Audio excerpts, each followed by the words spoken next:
What is going on? Welcome back to the channel. So today is October the 24th. I want to give you a quick pre-market update, go over some of the hot movers and what big money is focusing on today. Before we get into any of that, make sure you guys hit that thumbs up. And with that, let's get right to it. So starting off with data, we just had CPI come out. Very good. So looking at the month over month, came in at 0.3, forecast was 0.4. If we do look at the true data behind the scenes, it goes to show that energy did go up about 1.5. So meaning the other basket items did dramatically go down. So this is a very good positive. Aside from that though, you have the year over year coming in flat. So overall, pretty good. The rest of the day, we do have Michigan consumer sentiment coming out at 9 a.m. So another key inflationary data point. Then the S&P Global is going to be putting out composite manufacturing and services. That is right after the market does open. So definitely should be a fun day, but futures are moving higher because of that. So Dow is up 0.51, S&P 0.69, and then NASDAQ up 0.9. So today, like I said, is going to be shaping up to be a pretty good day. We are still under the fear category, but possibly by the end of the day, we'll be on the kind of lower, or I guess higher end, if that's what you want to call it. And so potentially having a nice kind of rotation into neutral maybe early next week. Aside from that, getting right to it, SoFi is up 3.21% because of just the news, CPI. And so that's going to be most likely the big thing for today. There was some comments coming from Trump on a side note that came out after hours, close to midnight in fact, saying that he's going to be stopping all negotiations with Canada. I personally don't really see that going to be influencing the market all that much, only because the tariffs are currently set. I don't really think either side is going to be really wanting to do too much more.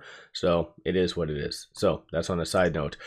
Shorts, 9.25% at the free floats being shorted, works out to be 108.9 million shares overall being shorted, with it right now at 28.91. Next kind of key point to watch for is going to be this R1 right here. So this 29.33, and so that most likely, in my opinion, is going to get hit because there's only about 2 more trading days left. So today as well as Monday before their epic earnings. So most likely you'll see a nice push above this R1 today. So that should be a pretty good thing.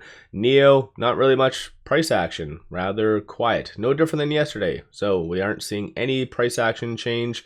When it comes down to shorts, 11.6% at the free floats being shorted. They have been returning quite a lot. If NIO, let's say, gets close to that $7 range, that is where they might potentially wake up a little bit.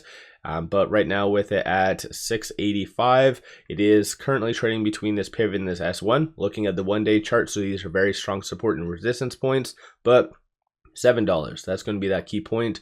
And as I mentioned in my dedicated NIO video yesterday, if NIO does fail to get above this $7 range today, in my opinion, I do feel that you are going to see a certain level of consolidation, only because that's what happens anytime any stock really fails to get above a key resistance. Numerous times it does consolidate. So most likely that might be occurring possibly. So just watch for $7. Beyond Meat, another day that they are the most heavily traded stock in the pre-market. It is up 11.9%. They didn't put out any news, no SEC filings. They do typically like to put out news at like 9:15. So it's a little bit earlier for the pre-market, I guess. But if they do put out news, it goes to show that the company's actually willing to help like this stock move higher. So it's good to see, very welcoming. But as far as shorts, 17.04% of the free floats being shorted. So this one might be a little bit of a shocker. So Ortex and a lot of other platforms did have the wrong outstanding share count. So they did amend it to the correct one, which is now 397.61 million. And so now technically what a lot of these platforms do, they amend everything.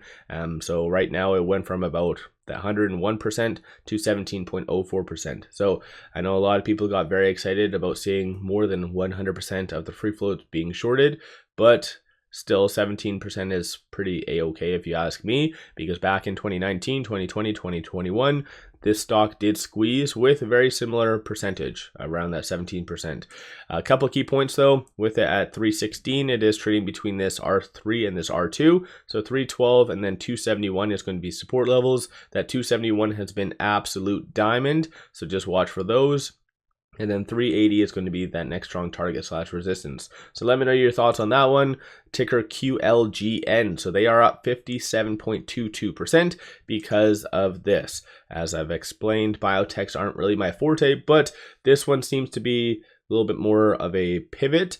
And so it looks like this one, they're going to be partnering with BitGo to execute first multi-asset C10 treasury allocation. And this one, it shows that it is majority owned by Faraday Future, which is a stock that I used to cover here and there on another YouTube channel, which interestingly enough, I just brought up this company right here, and I was wondering what the hell Faraday was doing investing in a biotech. So there's definitely a lot of weird things going on with that stock, but aside from that, this news right here is why it is moving higher. 6.21% of the free float is being shorted, works out to be 105,000 shares overall being shorted. Right now with that 566, trading between this R1 and the pivot, so just watch for 540 to be that strong support, and then 813 to be the next strong target / resistance. So in my opinion, given the data that did come out, it is fair to assume you could see a nice push higher, possibly to that 813, but really watch for that 540. If it does break below that, I feel like the momentum is going to be diminishing and it might dwindle out. Then last but not least, ticker is SCNX, so Scientia Holdings, if I'm saying that right. Nothing really as far as news, a lot of volume today during the pre-market. It is going down to about 26%, and I think that's just a certain level of profit taking, but this one, you definitely will want to add to your watch list, only because of the positive sentiment in the broader market. The market might be more inclined to buy this dip. Even though it's more of a profit-taking type of dip, still, you could see a nice push higher. A couple of key points, you just want to look at the price action from yesterday as a good indication of good support levels and so forth. So it looks like diamond support is roughly around that 130 range. And then you have 171. So right now we're sitting at 191. And then aside from that, you have 225. So 195, 225, and then 171 as kind of support and resistance points. Reason why I'm doing it that way is ultimately this is way overdone because the stock moved up significantly, went up 354% just yesterday alone.